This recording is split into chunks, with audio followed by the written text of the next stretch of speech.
Hi everyone. Most of us have been through smear campaigns. There are a few things I notice when I see a smear campaign. One is the person who carries it out and people who just accept it. I don't know who I consider more foolish, the person who tells lies expecting to be believed while basically standing there lying about another person, or people who actually fall for it.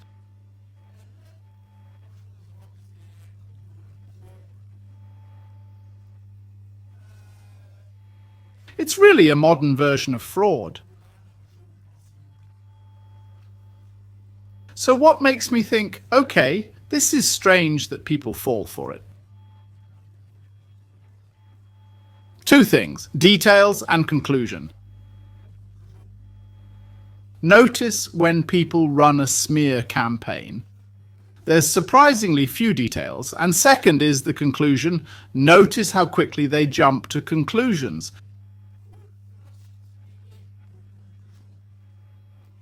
They're not trying to convey what happened, but rather pushing their own agenda.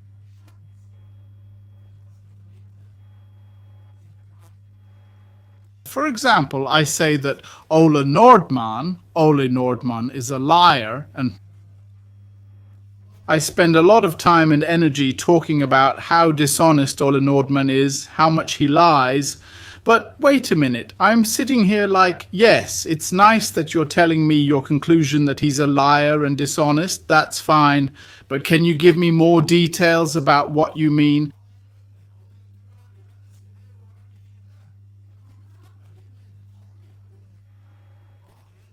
What exactly has he said that's a lie? They might show screenshots or play audio recordings, etc. But this is where the details become important. Notice how something can appear to be just a screenshot, but the actual text is much longer because the people running the campaign would rather get you on their side. That's the whole point. That's what they're doing.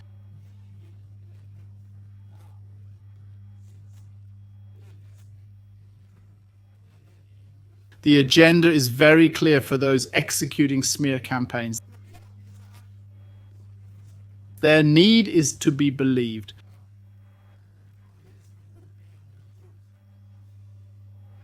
Another aspect of running a smear campaign is getting people on your side. So they can't reveal all details that might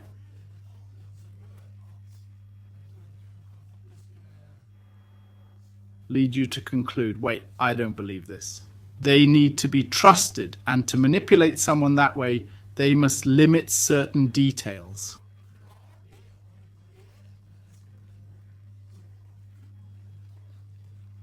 A classic example is showing just one text message while claiming someone like John Smith is a liar, then showing a text that supposedly proves it. But they only show that one message. I'd simply ask, that's nice, but can I see the entire conversation?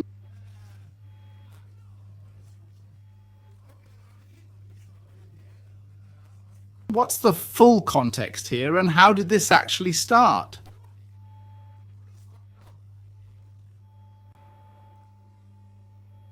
There's one thing you'll notice right away when you start asking questions. Either they get angry or they're like, oh yeah, but this is so unnecessary, and things like that. So then comes the excuse for why they can't do it.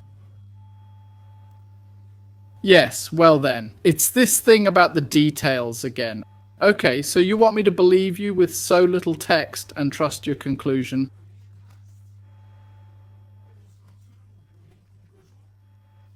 Normal people actually like to draw their own conclusions, and that's what they're afraid of. Their job is to make you believe them. That's the agenda. Their conclusion is the important one. That you should be allowed to think for yourself isn't important, and that is really a good old classic. What it's about is that I need to gather a whole group of people. If I'm going to run a smear campaign, I need to gather a bunch of people who basically just want to agree on one thing, that they don't like it.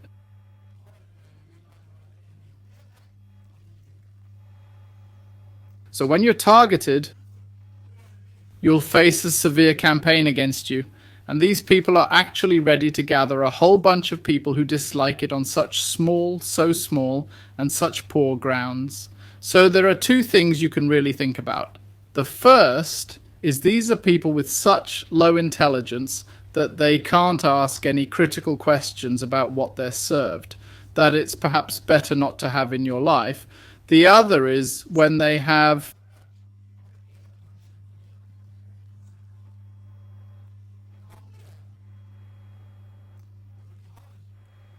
just gathered for one thing. To dislike it, that's a surprisingly poor foundation to start a relationship. But it also tells another thing.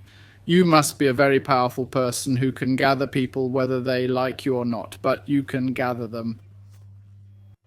Finally, I want to give you a small task.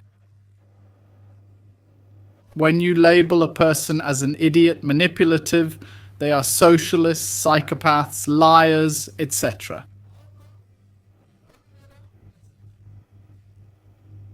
This is how one should label a person, and do it with minimal energy expenditure. They should try to do it as quickly as possible with as few details as possible, but ensure they're believed. They can write a lot about how dishonest that person is or what a psychopath they really are, but it comes with nothing concrete explaining the cause. So here's a question. How many fingers are pointing at the screen right now?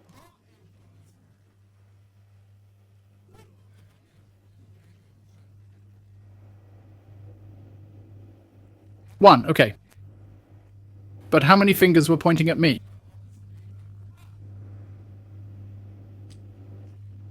Three. So when you point at someone else or see others pointing at someone, think about this.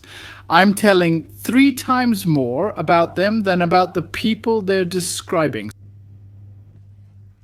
So when they have nothing concrete except saying someone is manipulative, it's usually a lie. That's something I want you to think about. Thank you.